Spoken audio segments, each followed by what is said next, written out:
गौरी पुत्र गणेश भगवान की जय। जय श्री कृष्णा। राधे राधे। आज बृहस्पतिवार के दिन आप बृहस्पति देव की बड़ी ही दुर्लभ कथा सुनेंगे और इस कथा को सुनने से भक्तों की सभी मनोकामनाएं भगवान बृहस्पति देव की कृपा से पूर्ण हो जाती है। तो आइए बड़ी ही श्रद्धा और प्रसन्न चित्त मन से इस कथा को सुनते हैं। भारतवर्ष में एक प्रतापी राजा राज करता था।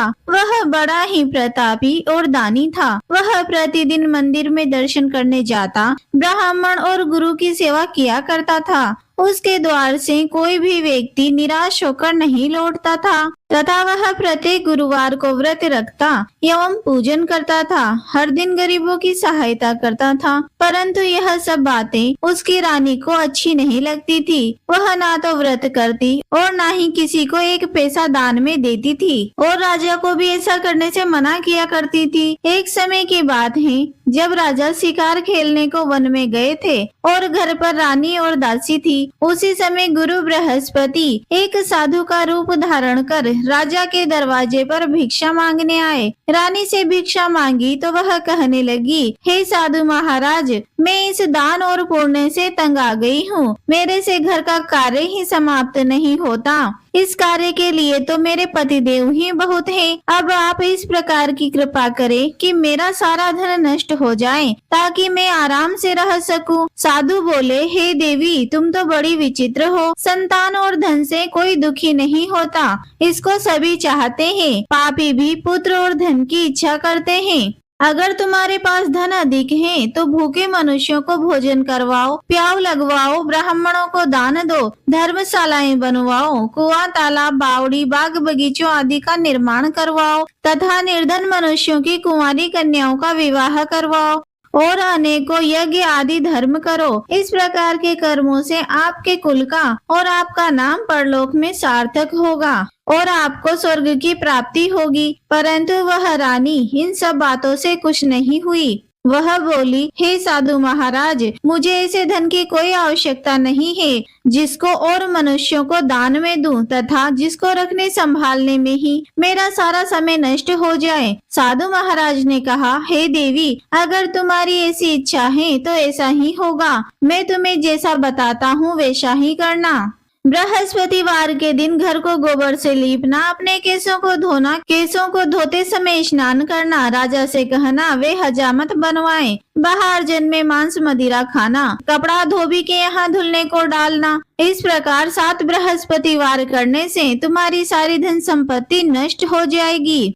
यह कहकर वह साधु महाराज वहाँ से अंतर्ध्यान हो गए। रानी ने साधु महाराज के कहे अनुसार वैसा ही किया। 3 बृहस्पतिवार ही बीते थे कि उसकी समस्त धन संपत्ति नष्ट हो गई और भोजन के लिए दोनों समय परिवार तरसने लगा तथा सांसारिक भोगों से दुखी रहने लगा। तब वह राजा अपनी रानी से कहने लगा, हे रानी, तुम यहाँ पर रहो, मैं दूसरे देश को जाऊँ, क्योंकि मुझे यहाँ सभी मनुष्य जानते हैं, इसीलिए कोई कार्य भी नहीं कर सकता। देश चोरी परदेश भिक्षा के बराबर है।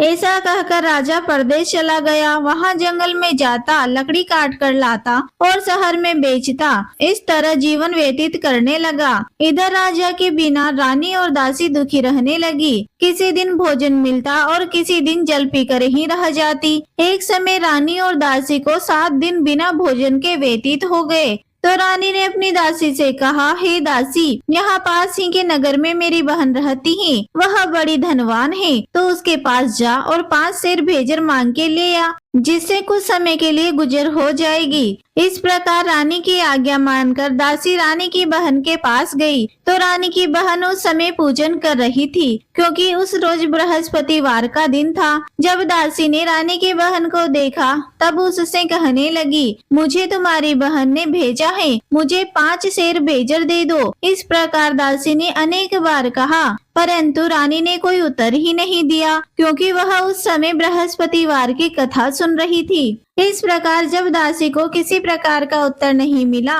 तो वह बहुत दुखी हुई और क्रोधवश लौटकर अपने गांव में आकर रानी के पास आकर बोली, हे रानी, आपकी बहन तो बहुत धनी है, वह छोटे लोगों से बात नहीं करती। क्योंकि मैंने उनसे कहा तो उन्होंने कोई उत्तर ही नहीं दिया। मैं वापस चली आई। रानी बोली, हे दासी, इसमें उसका कोई दोष नहीं है। जब बुरे दिन आते हैं तब कोई सहारा नहीं देता।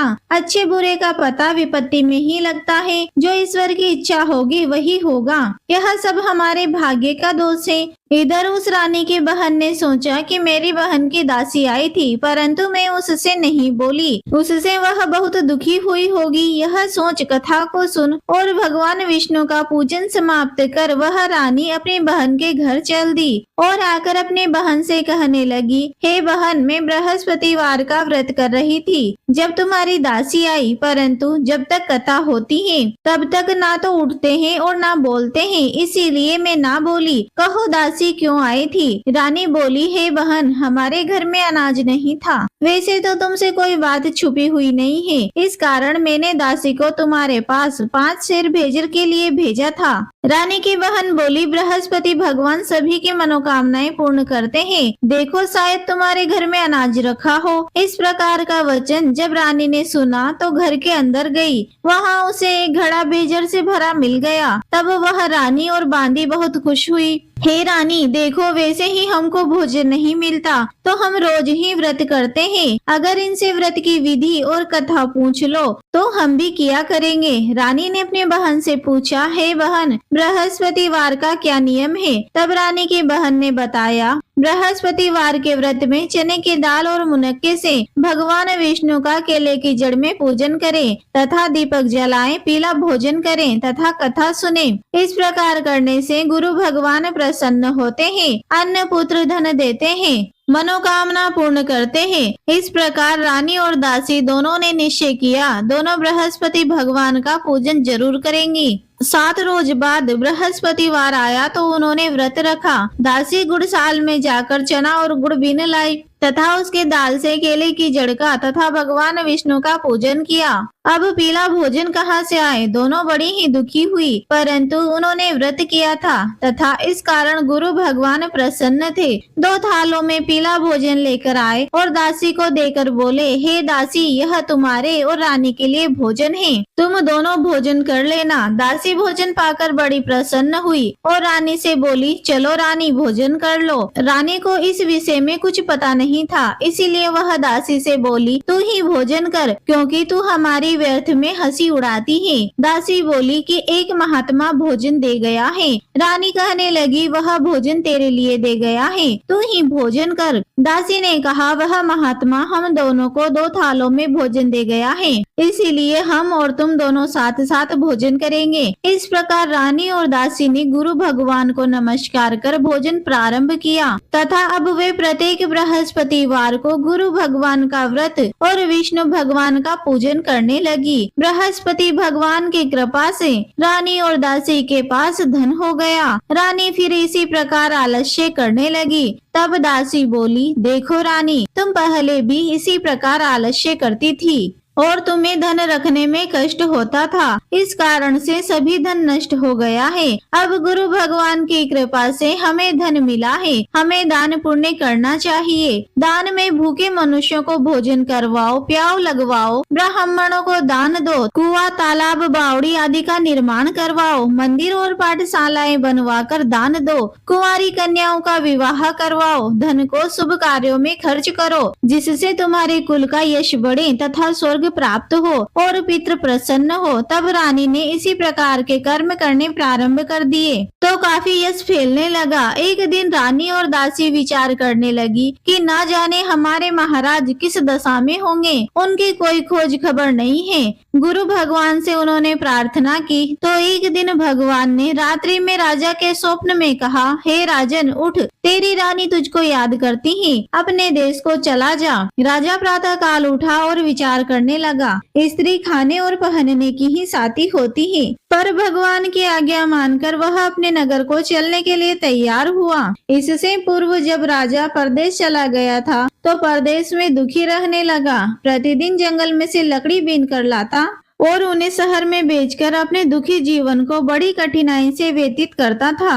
एक दिन राजा दुखी होकर अपनी पुरानी बातों को याद करके रोने लगा। तब उस जंगल में बृहस्पति देव एक साधु का रूप धारण करके आए और राजा के पास आकर बोले, हे लकड़हारे, तुम इस सुनसान जंगल में किस चिंता में बैठे हो, मुझको बतलाओ। यह सुनकर राजा के नेत्रों में जल भर आया और साधु की वंदना कर बोला, हे प्रभु, आप सब कुछ जानने वाले हो। इतना कहकर साधु को अपनी सारी कहानी सुना दी। महात्मा दयालु होते हैं। वे राजा से बोले, हे राजन, तुम्हारी स्त्री ने बृहस्पति देव का अपमान किया था, जिस कारण तुम्हारी यह दशा हुई है। अब तुम किसी प्रकार की चिंता मत करो, भगवान तुम्हें पहले से अधिक धन देगा। देखो, तुम्हारी स्त्री ने बृहस्पतिवार का व्रत प्रारंभ कर दिया है और तुम मेरा कहना मानकर बृहस्पतिवार का व्रत करके चने की दाल और गुड़ को जल के लोटे में डालकर केले का पूजन करो। फिर कथा कहो और सुनो, भगवान तुम्हारी सभी मनोकामनाओं को पूरा करेंगे।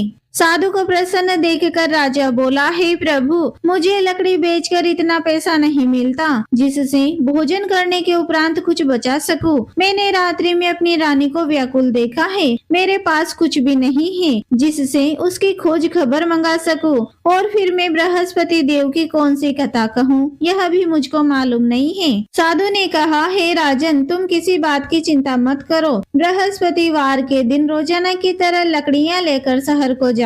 तुमको रोज से दुगना धन प्राप्त होगा, जिससे तुम भली भांति भोजन कर लोगे तथा बृहस्पति देव की पूजा का सामान भी आ जाएगा। बृहस्पतिवार की कहानी इस प्रकार से है। प्राचीन काल में एक ब्राह्मण था। वह बहुत ही निर्धन था। उसके कोई संतान नहीं थी। वह नित्य पूजा पाठ करता, परंतु उसकी स्त्री बहुत मलिनता के साथ रहती थी। वह ना स्नान करती, ना किसी देवता की पूजा करती। प्रातः काल उठते ही भोजन करती, बाद में कोई अन्य कार्य करती। इससे ब्राह्मण देवता बड़े दुखी थे। बेचारे बहुत कुछ कहते थे, किंतु उसका कोई परिणाम न निकलता। भगवान की कृपा से ब्राह्मण की स्त्री को कन्या रूपी रत्न पैदा हुई और वह कन्या अपने पिता के घर में बड़ी होने लगी। वह बालिका प्रातः स्नान करके विष्णु भगवान का जाप करने लगी, बृहस्पतिवार का व्रत करने लगी। अपनी पूजा पाठ को समाप्त करके वह स्कूल जाती तो अपनी मुट्ठी में जौ भरकर ले जाती और पाठशाला जाने के मार्ग में डालती जाती। वह जो स्वर्ण के हो जाते तो लौटते समय उनको बीनकर घर ले आती थी। एक दिन वह बालिका सोने के जौ को फटक कर साफ कर रही थी तो उसकी माँ ने देख लिया और कहा, हे बेटी, सोने के जौ को फटकने के लिए सोने का शुभ होना चाहिए। दूसरे दिन बृहस्पतिवार था। इस कन्या ने व्रत रखा और बृहस्पति देव से प्रार्थना करके कहा, हे प्रभु, यदि मैंने आपकी पूजा सच्चे मन से की हो तो मेरे लिए सोने का सूप दे दो। बृहस्पति देव ने उसकी प्रार्थना स्वीकार कर ली। रोजाना की तरह वह कन्या जो फैलाती हुई स्कूल गई और जब लौटकर जो बीन रही थी तो बृहस्पति देव की कृपा से रास्ते में सोने का सूप मिला। उसे वह ले आई और उससे जो साफ करने लगी, परंतु उसकी माँ का वही ढंग रहा। एक दिन की बात है कि वह कन्या सोने के सूप में जो साफ कर रही थी, उसी समय उस शहर का राजपुत्र वहां से होकर निकला। इस कन्या के रूप और कार्य को देखकर मोहित हो गया और अपने घर जाकर भोजन तथा जल त्याग कर उदास होकर लेट गया। राजा को इस बात का पता लगा तो अपने मंत्रियों के साथ अपने पुत्र के पास गए और बोले, हे पुत्र, तुम्हें किस बात का कष्ट है? किसी ने तुम्हारा अपमान किया है या फिर कोई और कारण है? सो जो है वह कहो, मैं वही कार्य करूँगा जिससे तुम्हें प्रसन्नता हो। राजकुमार ने अपने पिता की बातें सुनी तो वह अपने पिता से बोला, हे पिताजी, आपकी कृपा से मुझे किसी बात का दुख नहीं है, ना ही किसी ने मेरा अपमान किया है, परंतु मैं उस लड़की के साथ विवाह करना चाहता हूँ जो सोने के सूप में जो साफ कर रही थी। यह सुनकर राजा आश्चर्य में पड़ गया और बोला, हे पुत्र, इस तरह की कन्या का पता तुम ही लगाओ, मैं उसके साथ तुम्हारा विवाह अवश्य करवा दूंगा। राजकुमार ने अपने पिता के वचन सुनने के पश्चात उस लड़की के घर का पता बतलाया। राजकुमार के बताए पते के अनुसार मंत्री उस लड़की के घर गए और ब्राह्मण कन्या का विवाह राजकुमार के साथ संपन्न हुआ। कन्या के घर से जाते ही पहले की भांति उस ब्राह्मण देवता के घर में गरीबी का निवास हो गया। अब भोजन के लिए भी अन्न बड़ी मुश्किल से मिलता था। एक दिन दुखी होकर ब्राह्मण देवता अपनी पुत्री के पास गए। बेटी ने अपने पिता की दुखी हालत को देखकर अपनी माँ का समाचार पूछा। तब ब्राह्मण ने सभी हाल कह सुनाया। कन्या ने बहुत सा धन देकर अपने पिता को विदा किया। इस तरह ब्राह्मण का कुछ समय सुख पूर्वक व्यतीत हुआ। कुछ दिन बाद फिर वही हाल हो गया। ब्राह्मण फिर अपनी कन्या के पास गया और सभी हाल कहा तो लड़की बोली, हे पिताजी, आप माताजी को यहाँ ले आइए, मैं उन्हें यह विधि बता दूंगी जिससे आपकी गरीबी दूर हो जाए। वह ब्राह्मण देवता अपनी स्त्री को साथ लेकर बेटी के घर पहुँचा तो पुत्री अपनी माँ को समझाने लगी, हे माँ, तुम प्रातः काल उठकर प्रथम स्नान आदि करके विष्णु भगवान का पूजन करो, सब दरिद्रता दूर हो जाएगी। परंतु उसकी माँ ने उसकी एक न सुनी, उसकी एक बात भी नहीं मानी और प्रातः काल उठकर अपनी पुत्री के बच्चों की झूठन को खा लेती थी। एक दिन उसकी पुत्री को बहुत क्रोध आ गया और रात को कोठरी से सारा सामान निकाल दिया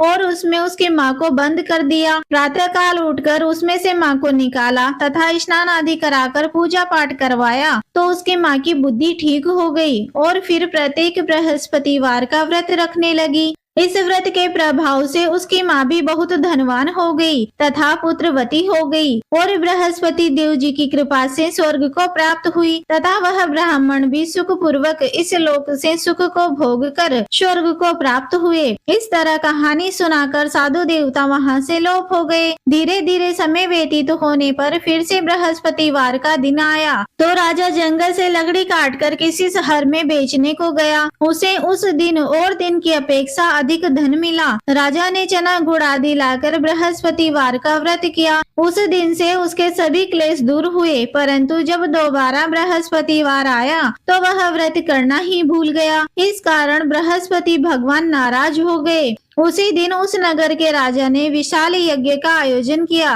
तथा शहर में यह घोषणा करवाई कि कोई भी मनुष्य भोजन न बनाए तथा आग भी न जलाए। समस्त लोग मेरे यहाँ भोजन करने आए। इस आज्ञा को जो नहीं मानेगा उसे फांसी की सजा दे दी जाएगी। इस तरह की घोषणा संपूर्ण नगर में करवा दी गई। राजा की आज्ञा अनुसार नगर के सभी लोग भोजन करने गए, लेकिन लकड़हारा कुछ देर से पहुँचा, इसीलिए राजा उसको अपने साथ घर लिवा ले गए और ले जाकर भोजन करा रहे थे तो रानी की दृष्टि उस खूंटी पर पड़ी जिस पर उसने अपना हार लटका रखा था।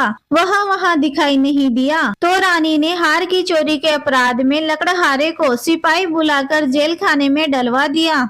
जब राजा जेल खाने में गया तो वह बहुत दुखी होकर विचार करने लगा कि ना जाने कौन से पूर्व जन्म के कर्म हैं जिसके कारण मुझे ऐसा दुख प्राप्त हुआ है। फिर राजा उसी साधु महाराज को याद करने लगा जो उसे जंगल में मिला था। उसी तत्काल बृहस्पति देव साधु के रूप में प्रकट हो गए और उसकी दशा को देखकर कहने लगे, अरे मूर्ख, बृहस्पति देवता की कथा नहीं की, इस कारण तुझे दुख प्राप्त हुआ है। अब चिंता मत कर, बृहस्पतिवार के दिन जेल खाने के दरवाजे पर 4 पैसे पड़े मिलेंगे, उनसे तू बृहस्पति देव की पूजा करना, तेरे सभी कष्ट दूर हो जाएंगे। बृहस्पतिवार के दिन उसे 4 पैसे मिले। राजा ने उसी पैसे से व्रत और पूजन किया। उसी रात को जब राजा सो रहा था तो बृहस्पति देव ने राजा को स्वप्न में कहा, हे राजन, तुमने जिस आदमी को जेल खाने में हार की चोरी के अपराध में बंद कर रखा है वह निर्दोष है, वह राजा है, उसे छोड़ देना। रानी का हार उसी खूंटी पर लटका हुआ है। अगर तू ऐसा नहीं करेगा तो मैं तेरे राज्य को नष्ट कर दूंगा। राजा प्रातः काल उठा तो रानी का हार खूंटी पर टका देखकर लकड़हारे को बुलाकर क्षमा मांगी तथा राजा को योग्य सुंदर वस्त्र आभूषण देकर विदा किया। गुरुदेव की आज्ञा पाकर राजा अपने नगर को चल दिया। राजा जब नगर के निकट पहुंचा तो उसे बड़ा ही आश्चर्य हुआ। नगर में पहले से अधिक बाग, तालाब, कुएं, मंदिर तथा बहुत सी धर्मशालाएं आदि बनी हुई थी। राजा ने पूछा, यह सब किसके हैं? तो नगर के सब लोग कहने लगे कि यह सब रानी और दासी के हैं। तो राजा को आश्चर्य हुआ और गुस्सा भी आया। जब रानी ने खबर सुनी कि राजा आ रहे हैं तो उसने दासी से कहा, हे दासी, राजा हमको कितनी बुरी हालत में छोड़ गए थे, वह हमारी यह हालत देखकर लौट ना जाए, इसीलिए तो दरवाजे पर खड़ी हो जा। रानी की आज्ञा अनुसार दासी दरवाजे पर खड़ी हो गई। राजा आए तो उन्हें अपने साथ लिवा लाई। तब राजा ने क्रोध करके अपनी तलवार निकाली और पूछने लगा, यह बताओ, यह धन तुम्हें कैसे प्राप्त हुआ है?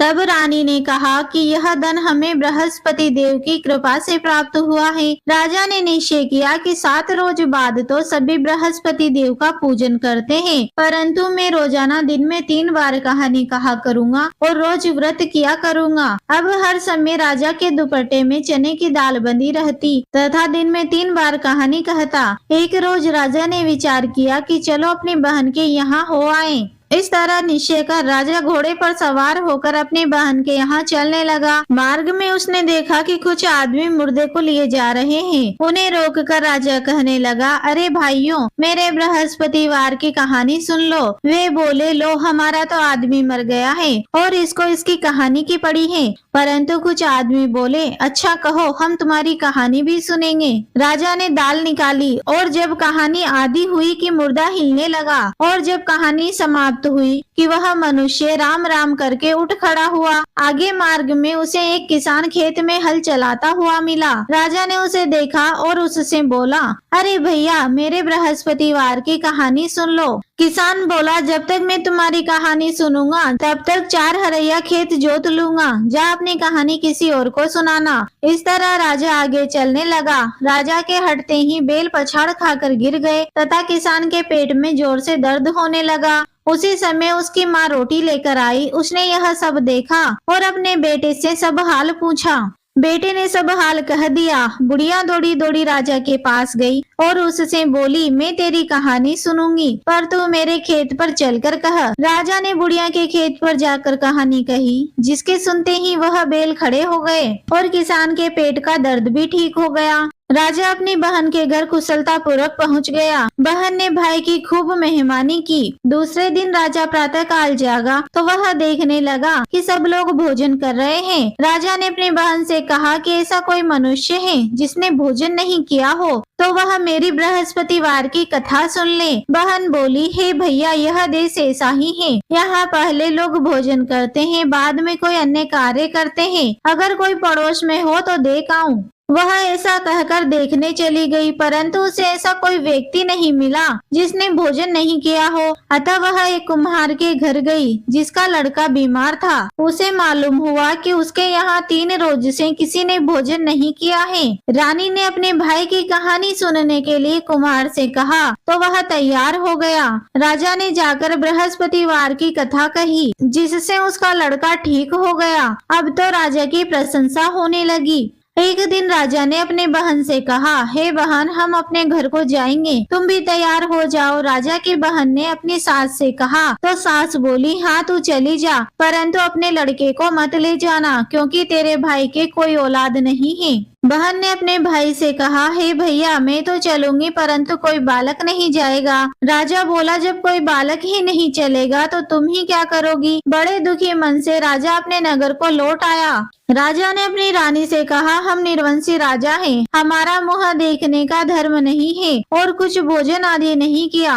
रानी बोली, हे नाथ, जब बृहस्पति देव ने हमें सब कुछ दिया है तो हमें औलाद भी अवश्य देंगे। उसी रात बृहस्पति देव ने राजा को स्वप्न में कहा, हे राजा, उठ, सभी सोच को त्याग दे, तेरी रानी गर्भ से है। राजा को यह बात सुनकर बड़ी खुशी हुई। 9वें मास रानी ने एक सुंदर पुत्र को जन्म दिया। तब राजा ने अपनी रानी से कहा, स्त्री बिना भोजन के रह सकती है, पर बिना कहे नहीं। जब मेरी बहन आए तो तुम उससे कुछ मत कहना। राजा की बात सुनकर रानी ने हाँ कर दी। जब राजा की बहन ने शुभ समाचार सुना तो वह बहुत खुश हुई और बधाई लेकर अपने भाई के यहाँ आई। तब रानी ने कहा, घोड़ा चढ़कर तो नहीं आई, गधा चढ़ी आई। राजा की बहन बोली, भाभी, मैं इस प्रकार ना कहती तो तुम्हें औलाद कैसे मिलती। बृहस्पति देव ऐसे ही है, जैसी जिसके मन में कामनाएं होती है वे सभी पूर्ण करते हैं। जो सद्भावना पूर्वक बृहस्पतिवार का व्रत करता है एवं कथा पढ़ता है या दूसरों को सुनाता है, बृहस्पति देव उसकी सभी मनोकामनाएं पूर्ण करते हैं। जैसी सच्ची भावना से राजा और रानी ने बृहस्पति देव की कथा का गुणगान किया तो उनकी सभी इच्छाओं को बृहस्पति देव जी ने पूरा किया। इसीलिए सबको कथा सुनने के बाद प्रसाद लेकर जाना चाहिए। हृदय से उनका मनन करते हुए जयकारा बोलना चाहिए। बोलो बृहस्पति देव भगवान की जय, विष्णु भगवान की जय। जय श्री कृष्णा। राधे राधे।